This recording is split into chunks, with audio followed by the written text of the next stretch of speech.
Hello, bachcho. Let's see the question. The question says that if x is so small that x cube and higher powers of x may be neglected, then 1 plus x to the power 3 by 2 minus 1 plus half x to the power 3 upon 1 minus x to the whole power 1 by 2 may be approximated as. Okay, तो हमको यहाँ पे बताना है कि इस expression को हम कैसे अप्रोक्सीमेट कर सकते हैं, ये हमको बताना है। जब x कि जो एक्स इतना स्मॉल है कि उसकी एक्स क्यूब और उसके उससे हायर पावर को जो हम क्या कर सकते हैं, नेग्लेक्ट कर सकते हैं।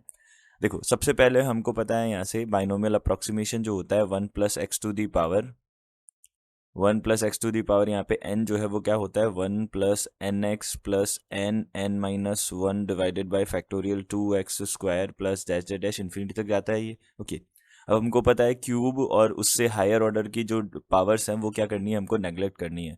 ओके, तो यहाँ से हम क्या बोल सकते हैं, देखो 1 plus x to the power 3 by 2 minus 1 plus half x to the power 3 divided by यहाँ से कितना है 1 - x to the power half है। ओके, तो इसका हमने क्या किया, इसका अप्रोक्सीमेशन किया हमने, तीन टर्म्स हमको फाइंड आउट करना है। ओके, तो 1 प्लस यहाँ से देखो nx यानी कि 3/2x और एक x² वाला टर्म। ओके, तो 3/2 और मल्टीप्लाइड बाय 3/2 माइनस 1 कितना हो जाएगा 1/2 डिवाइडेड बाय फैक्टोरियल 2। ओके, और यहाँ हो जाएगा x टू दी पावर 2।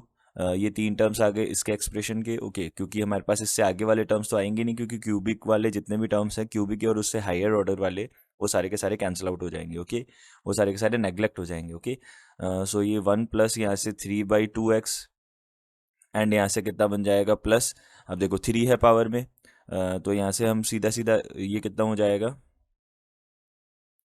यहाँ से हम बोल सकते हैं एक्स ये कितना हो जाएगा यहाँ पे हमारे पास 3x² हो जाएगा। ओके, तो 3/4 यहाँ से x² हो जाएगा। ओके, ये हमारे पास टर्म्स हो जाएंगे डिवाइडेड बाय, अब हमारे पास यहाँ पे 1 - x to the power half है। ओके, नाउ अब हम क्या कर सकते हैं, देखो दिस इज इक्वल टू यहाँ से 1 प्लस 3/2x तो कैंसिल आउट हो गया, यहाँ पे कितना बचा 3/8x² बचा। ओके, तो 3/8 में से 3/4 माइनस होगा तो माइनस का 3/8x² बचेगा।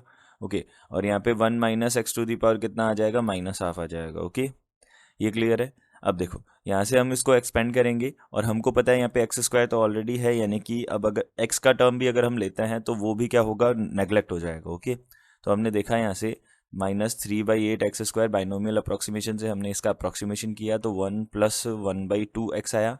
ओके, अब देखो x² का हम मल्टीप्लिकेशन करते हैं -3/8x² का, तो -3/8x² और माइनस का 3/16 x टू दी पावर 3 बचेगा। x टू दी पावर 3 को भी हमको नेग्लेक्ट करना है, तो हमारे पास सीधा सीधा आंसर आ जाएगा माइनस का 3/8x²। ओके, तो -3/8x² यानी कि जो फोर्थ ऑप्शन है वो हमारा करेक्ट ऑप्शन हो जाएगा। ओके, तो fourth option -3/8x² is the answer. I hope you understood it well. Good luck, thank you.